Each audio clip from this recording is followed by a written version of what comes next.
7 جنوری 2022 کو مری راولپنڈی ڈسٹرکٹ پنجاب پاکستان میں ایک برفانی طوفان آیا جس سے 4 فٹ سے زیادہ برف گر گئی، جس سے 23 ملکی سیاح ہلاک ہو گئے جو موٹی برف دیکھنے آئے تھے۔ درجہ حرارت -8 ڈگری سینٹی گریڈ تک گرنے سے بہت سے لوگوں کی موت ہو گئی۔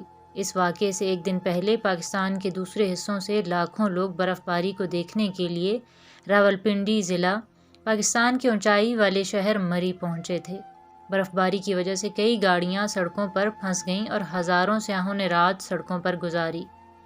برف باری منگل کی رات سے شروع ہوئی اور پورے ہفتے وقفے سے جاری رہی، جس نے بہت سے سیاحوں کو اپنی طرف متوجہ کیا۔ مری پاکستانی سیاحوں کے لیے ایک مقبول مقام ہے جس پر جب بھی برف پڑتی ہے بہت سے لوگ وہاں پر جاتے ہیں۔ میٹ آفس نے 5 جنوری کو ایک الرٹ جاری کیا تھا جس میں خبردار کیا گیا تھا کہ شدید برف باری کے باعث 6 سے 9 جنوری تک ممکنہ طور پر علاقے میں سڑکیں بند ہو سکتی ہیں۔ اس کے فوراً بعد مری کی تحصیل انتظامیہ نے ٹریول ایڈوائزری جاری کرتے ہوئے سیاحوں پر زور دیا کہ وہ موسم اور ٹریفک کی تازہ ترین معلومات اس سے پہلے چیک کر لیں۔ چونکہ مری راولپنڈی کے وسیع تر ضلع کے اندر صرف ایک تحصیل ہے، اس لیے ضلعی انتظامیہ نے خود اس مسئلے پر بات کرنے کے لیے کوئی میٹنگ نہیں کی۔ حالانکہ ڈپٹی کمشنر محمد علی نے سوشل میڈیا پر کہا کہ ٹریفک وارڈنر کی بڑھتی ہوئی تعداد کو تعینات کیا گیا ہے۔ نیشنل ڈیزاسٹر مینجمنٹ اتھارٹی نے بھی بڑھتی ہوئی ٹریفک کی تیاری کے لیے ضلعی حکام کے ساتھ میٹنگ طلب نہیں کی۔ سیاحوں نے شکایت کی کہ ہوٹلوں نے سیاحوں کی بڑھتی اور بڑے پیمانے پر آمد کا فائدہ اٹھانے کے لیے قیمتیں بڑھا دی ہیں، جس سے بہت سے لوگ اپنی کاروں میں سونے پر مجبور ہیں۔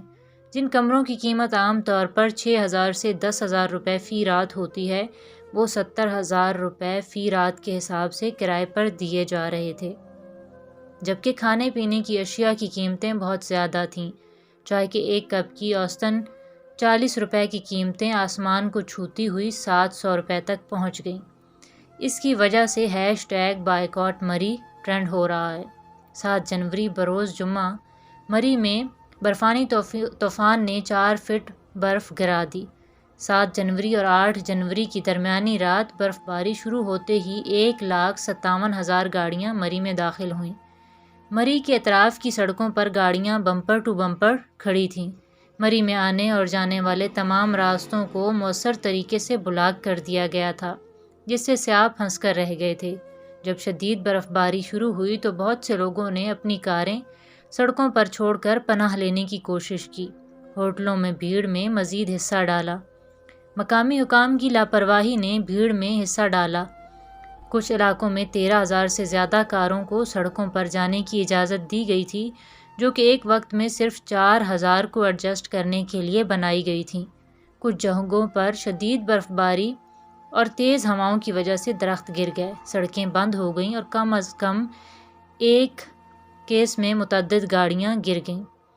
کم از کم 22 سیاح ہلاک ہوئے۔ متاثرین ہائپو تھرمیا کا شکار ہوئے، جبکہ کچھ کاربن مونو آکسائیڈ سانس لینے سے مرے کیونکہ ان کے ایگزاسٹ پائپ برف کی وجہ سے بند ہو گئے تھے، جس کے نتیجے میں کاروں میں کاربن مونو آکسائیڈ کا اخراج ہوا، جس سے ہلاکتیں ہوئیں۔